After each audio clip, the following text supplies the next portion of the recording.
ఆగండి. ఒకసారి ఫోన్ నుంచి తలెత్తి చుట్టూ చూడండి. చుట్టూ ఒకసారి జాగ్రత్తగా చూడండి. మీరు దాటిపోతున్న ప్రతి వ్యక్తి మీరు ఎప్పటికీ చదవలేని ఒక కథకు ప్రధాన పాత్ర.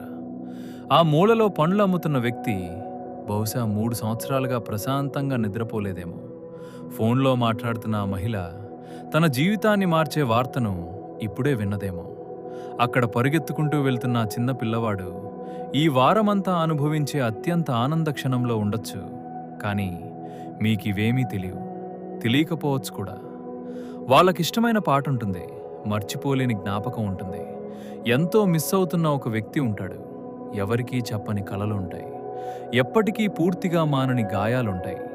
కానీ మీకు వాళ్ళు కేవలం రోడ్డుపై కనిపించిన ఒక వ్యక్తి మాత్రమే. మనం ఒకే రోడ్లపై నడుస్తాం, ఒకే ట్రాఫిక్లో ప్రయాణిస్తాం, ఒకే ఆకాశం కింద జీవిస్తాం. అయినా ఒకరి జీవితానికి ఇంకొకరం పరాయి వాళ్ళమే. ఇప్పుడే ఎక్కడో ఎవరో చివరిసారిగా వీడ్కోలు చెప్తున్నారు, ఎవరో ప్రేమలో పడుతున్నారు.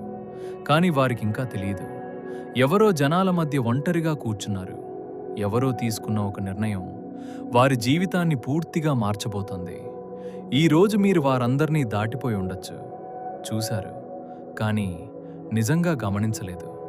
ప్రతి మనిషి లోపల ఒక విశ్వం ఉంటుంది. ఆ విశ్వాల్లో చాలా వరకు ఎవరూ చూడరు.